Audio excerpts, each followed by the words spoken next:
Students, today we'll see what do we mean by a semiconductor. So, semiconductor. Now, we have already defined semiconductor as a material whose conductivity lies between insulator and conductor. So, at higher temperature, it is going to behave as a conductor, and at lower temperature it is going to behave as insulator. This is what we have defined, and the two most important examples of semiconductors are silicon and germanium. Silicon and germanium. Now both these are tetravalent elements. Tetravalent means they will be having 4 valence electrons. Now say for example, silicon is having totally 14 electrons and germanium will be having totally 32 electrons. So if you see the atomic structure of silicon, you can see the nucleus at the center. Then you have first orbit where you have 2 electrons. You have second orbit where you have 8 electrons. 8 electrons will be there. And you have third orbit where you have 4 electrons. 1, 2, 3, 4. So the outermost orbit is having 4 electrons. 2 plus 8 is 10. 10 plus 4 is 14. So totally 14 electrons are there. And the outermost orbit is having 4 electrons. So it is called as tetravalent element. Similarly with a germanium, if you see, you will be having a nucleus. Then you will be having the first orbit in which you have 2 electrons. You will be having the second orbit in which you have 8 electrons. You can have 8 electrons here. Then you have third orbit where you have 18 electrons. 1, 2, 3, 4, 5, 6, 7, 8, 9, 10, 11, 12, 13, 14, 15, 16, 17, 18. And then fourth orbit you will be having 4 electrons. So in both the cases, whether it is silicon or germanium, the outermost orbit, that is the valence electrons, will be 4. Even here the outermost orbit is 4, and here also outermost orbit is having 4 electrons. That means they are tetravalent element. Now this outermost orbit electrons, whatever you have, which are called as valence electrons, are very important when you see a set of atoms, when you see a crystal, when you see the silicon or germanium or material, when all the atoms will come together, this outermost orbit electrons are very important to form the bonds which are called as covalent bonds. Okay. Now here we see that silicon is having 4 electrons in the third orbit and germanium is having 4 electrons in the fourth orbit. That means energy associated with germanium valence electrons will be higher than the energy associated with valence electrons of silicon. That means these valence electrons of germanium, to come out of the atomic structure, to detach from the atomic structure, they need very little external energy because they are already at higher energy level. So they require very small external force to come out and become a free electron. That is not the case with silicon. Silicon is in the third orbit, you are having 4 valence electrons. So its energy level is little less as compared to the valence electrons of germanium. Okay, that is why in most of our applications we use silicon, because silicon will be a stable material in case of temperature rise. If the temperature rises, the germanium valence electrons can become free, can come out, whereas silicon valence electrons are not so easily coming out. So as far as temperature is concerned, silicon is a better material in all the applications of electronics. This is one thing. Now second thing what we will see is what do we mean by this covalent bond? What do we mean by this covalent bond? Okay. Now here, what we have spoken of silicon and germanium, these are called as pure semiconductor. These are called as pure semiconductor. These are intrinsic semiconductor. These are intrinsic semiconductor. That means the 4 valence electrons, whenever it makes covalent bonds with other atoms, that bonding is such that you don't get any free electrons. You don't get any free charge carrier for your current conduction. Okay. So at lower temperature they behave as insulator. At higher temperature they behave as a conductor. So that is the case with a pure or intrinsic semiconductor. So you cannot use these type of semiconductors for your daily applications. For your applications, you have to make them conductive.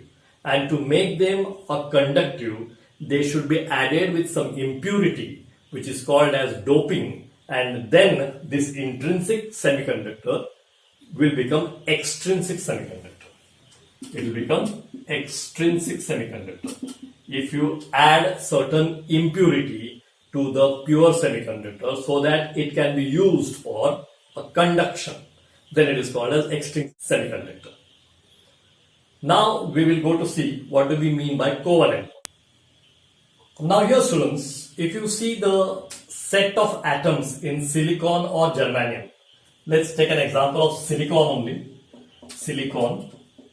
If you take the set of atoms, that how does a crystal pattern structure looks like. Say you are having one atom. This one atom will have 4 valence electrons. This is 1 electron, this is 2nd electron, this is 3rd electron, this is 4th electron. Now we are speaking only about last orbit electrons. So 4 valence electrons because they are tetravalent element. So this is your silicon atom, one atom. Now when it is joined with an adjacent atom, when it is connected with an adjacent atom, it will have a bonding. Like say for example, the adjacent atom will come here. This is one more atom, silicon. This will also have 4 electrons, 1, 2, 3, 4. Okay, now here if you see, this electron and this electron have shared. They are sharing, they are bonding. This type of bonding is called as covalent bonding. This type of bonding is called as covalent bonding. So if you go on putting many atoms together, you can see all this type of structure here. So this will be the 4 electrons, silicon atom. Again you can have a silicon atom here. This will be the 4 electrons. You can see a covalent bond here. You can see a covalent bond here. You can see a covalent bond here. So 2 electrons are paired to make a covalent bond, and this is how the crystal atom pattern structure will look for silicon or germanium also. Okay. Now this bond, this joining of electrons which take place, that bonding can be broken and you can make that electron come out of it by using an external force, by using an external energy. If you use an external energy, you can see that this bonded electron, any one of them, can come out and can become a free electron. So this can be done either by applying an external force or by applying an impurity to the pure semiconductor. Now this is your pure semiconductor. If you add an impurity, and then you can have an excess electron or hole which take place if you add this impurity. Now here students, if you see the classification of semiconductors, if you take semiconductors, they can be classified as intrinsic semiconductor,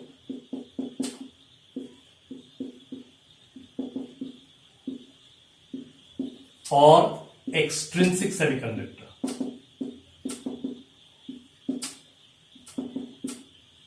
Intrinsic semiconductor or extrinsic semiconductor. this intrinsic is a pure semiconductor which you cannot easily use for conduction of current. So it should be modified. So it is a pure semiconductor.